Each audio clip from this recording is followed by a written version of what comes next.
I have something to tell you. What is it? My chest, it hurts. Oh my God, he's collapsing! Call 911! Help him! I never imagined that a single cup of coffee would expose 7 years of lies. That morning, my mother-in-law smiled as she placed a steaming mug in front of me and said, "I made this especially for you." Something about it didn't feel right. So I made one small decision that changed everything. I switched the cups. Seconds later, the man who had never believed me collapsed to the floor after drinking the coffee that was meant for me. What happened next uncovered a family secret. Now let's go. I sat at the long dining table that morning, my fingers curled around a steaming mug my mother-in-law, Patricia, had just placed in front of me. Her smile was sweet. Too sweet, like honey hiding something bitter underneath it. "Especially for you, dear," she chirped. I forced my own smile, even though my stomach was already tightening. "So sweet of you," I said lightly. The heat from the mug seeped into my palms, but something about it felt off. The smell wasn't the rich, familiar coffee scent I knew so well. There was an odd chemical tang underneath it, almost metallic, the kind that tingles at the back of your throat before you've even taken a sip. Across from me, my husband Ryan barely looked up from his phone. One arm draped over the back of his chair, that same arrogant air hanging over him like always. "Drink up," Patricia encouraged, eyes twinkling. "I made it just the way you like it." That was a lie. Patricia had never once cared how I liked my coffee. 7 years I'd sat at this table. 7 years of her condescension, her subtle little digs, the way she pulled Ryan's strings like he was nothing but her puppet. I glanced over at him. He didn't notice the way his mother was watching me, the tension sitting in her jaw as she waited for me to drink. Something wasn't right. My mind flickered back. 2 months ago, a violent night of stomach cramps after dinner at Patricia's house. I'd been curled up on her bathroom floor in agony while she played the concerned hostess just outside the door. "Maybe you have a sensitive stomach, dear," she'd mused. Ryan had just rolled his eyes. "Always so dramatic, Emma." Then there was the tea. The dizzy spells. The way my whole body would feel sluggish for no reason. "Maybe you're just dehydrated," Patricia had said, so sweetly it made my skin crawl. I gripped the mug tighter. This wasn't a coincidence. Not anymore. I took a slow breath. And without hesitating, I slid the mug toward Ryan's seat. Pretending to be absorbed in my phone, I wrapped my fingers around his cup instead. One smooth, deliberate switch. Ryan didn't notice a thing. Still scrolling. I lifted the mug meant for him and took a slow sip. Black coffee, no sugar. Just the way he liked it. And Ryan, without even thinking, picked up the cup Patricia had set down for me and drank from it. The reaction was instant. Patricia's smile cracked. For 1 second I saw something underneath it. Panic, fear, shock, before she smoothed her face back over. Leaned back. Watching. Waiting.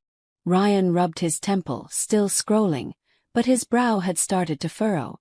"Ugh," he muttered, shifting in his seat. Patricia's eyes darted toward him. Her fingers curled into the tablecloth. I took another sip of his coffee, pretending not to notice anything. "Maybe you should drink some water," I suggested, light as anything. Her nails dug deeper into the fabric. Ryan groaned, blinking hard. "I feel off." Patricia's chair scraped back loudly. "Maybe you should lie down," she said, too fast. Way too fast. My chest tightened. She already knew exactly what was happening to him. Kept my voice casual. "That's strange, Ryan. You drank the same coffee your mother made for me. If I'm fine, why aren't you?" Patricia froze solid. Ryan barely reacted, already too sluggish. I watched the realization land on Patricia's face. Watched her fear turn into something she couldn't hide anymore. Ryan inhaled sharply and swallowed hard. His face twisted. Sweat broke out along his hairline. His hand trembled as he reached for his water glass. Patricia shot forward. "Sweetheart, let's get you to bed," she said, desperation cracking through her voice. I folded my arms. "Or we could call a doctor." They both froze. Ryan shook his head, brushing it off. I just need a second. He was too far gone to see the way his mother was looking at him. Not with worry, but with terror. I turned to her. Why don't you want a doctor, Patricia? The color drained from her face. Don't be ridiculous, she snapped, forcing a smile that didn't reach her eyes. Ryan tried to stand, swayed, and grabbed the counter for balance. I'm calling an ambulance, I said. Patricia lunged and grabbed my wrist, gripping it harder than I thought she had in her. No, she hissed. I yanked my hand free and pressed call anyway. Sirens in the distance. Her mask finally cracked all the way open. I turned to her, my voice soft now. What did you put in his coffee? Ryan's head snapped up. For the first time he actually looked at his mother. Really looked at her. She stammered. He's coming down with something. Ryan's body sagged against the counter. His breathing growing heavier by the second. The truth was sinking in for him, finally. The paramedics arrived and lifted him onto a stretcher. One of them turned to me. Did you see what he ingested? My eyes locked on Patricia. I don't know, I said. But his mother made it. Specifically for me. The paramedics exchanged a glance. Then one turned to her. Ma'am, is that true? She said nothing. Ryan, weak, pale, barely holding on, managed to croak out one hoarse word. Mom. At the hospital, the machines kept beeping into the silence. A doctor walked in, flipping through a chart. Mr. Walker, your test results show elevated levels of a toxic compound commonly found in sedatives. You're lucky you didn't ingest more than you did. Ryan swallowed hard. The doctor turned to me. You said his mother made the coffee. He nodded. His expression darkened.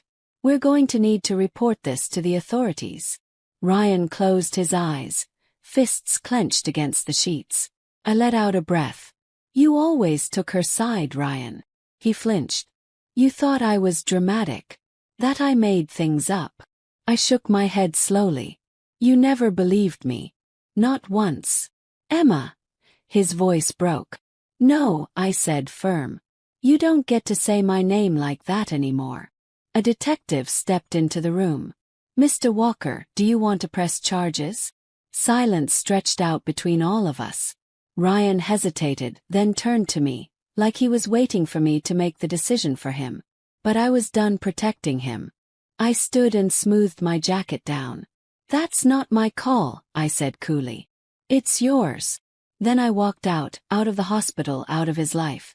Because Patricia might have put something in my coffee, but Ryan had let her get away with it for years. And that was unforgivable.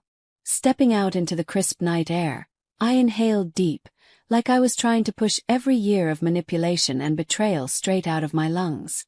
My phone buzzed. A message from my lawyer. Papers are ready. Just say the word. I stared at the screen for a moment. My hands were steady. I typed back without hesitating. File them. This was never just about Ryan drinking poisoned coffee.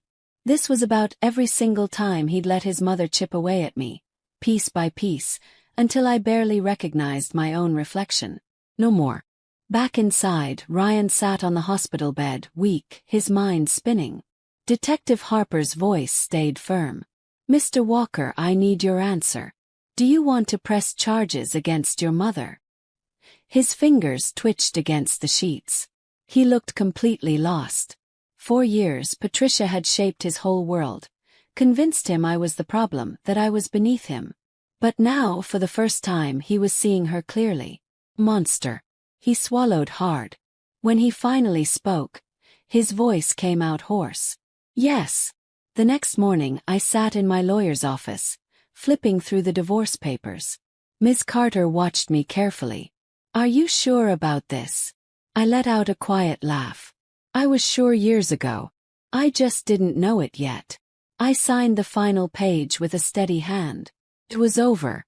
Meanwhile, Patricia sat in an interrogation room, hands clasped tight in front of her. Her face was composed, but her eyes were wild, darting from wall to wall like a caged animal. Detective Harper folded his arms across from her. Your son has agreed to press charges, Mrs. Walker. I'd suggest you start talking. Patricia sneered. Ryan is weak. He always has been. Harper raised an eyebrow. Is that why you poisoned him? Her mouth opened then shut. For the first time in her life, she had absolutely no control over anything. Ryan was discharged 2 days later. He went back to the house we used to share. But it was empty. My things were gone. My scent, my presence. All of it erased. A single envelope sat on the dining table. His name written across it in my handwriting. With a shaky hand, he opened it.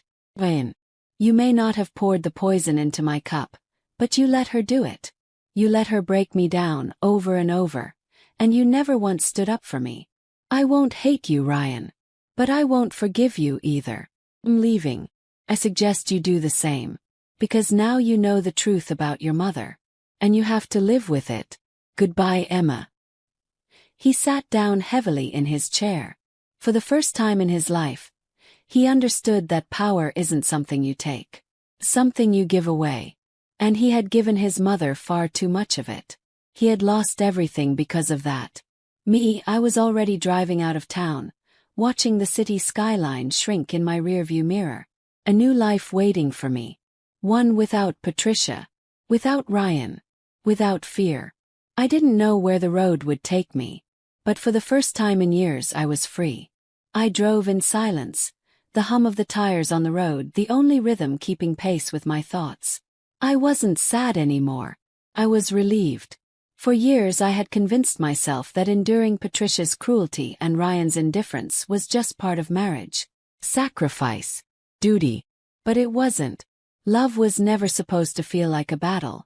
Test of endurance. A slow poisoning of the soul. Patricia's arrest made headlines in our town. Prominent socialite arrested for attempted poisoning of daughter-in-law. I didn't read the full article. I didn't need to. The world was finally seeing her for exactly what she was. And Ryan. He was left picking up the pieces of a life he'd let get destroyed. Months passed. I settled into a small coastal town, far from every ghost of my past. I got a job at a local bookstore, something simple, something peaceful. Every morning I woke up and made my own coffee. One I knew was safe. And that was enough. One evening, sitting on my porch watching the sun dip below the horizon, my phone buzzed. Ryan. For a second I thought about ignoring it. But something told me to read it anyway. Emma, I was wrong. About everything. I see that now. I just wanted you to know that I'm sorry. I stared at the words for a long moment. Then I typed back. I hope you learn from this, Ryan. Really do. But some things can't be undone. I care. I hit send. Then I blocked his number. The past had no place in my future anymore. A year later I was truly happy. I had built a life that belonged to me, and only me. One morning, sipping my coffee, I thought back over everything I'd survived. The betrayal. Pain. The slow realization that I'd spent too many years pouring my love into people who only knew how to drain me dry. And now, I was whole. I'd saved myself. So that's how I ended up here. I spent years believing I had to endure suffering for the sake of love. But real love should never ask you to sacrifice your dignity, your safety, or your happiness. When people show you who they are, believe them. And when the moment finally comes to walk away, have the courage to actually do it. Because the greatest power you'll ever have is knowing exactly when to let go.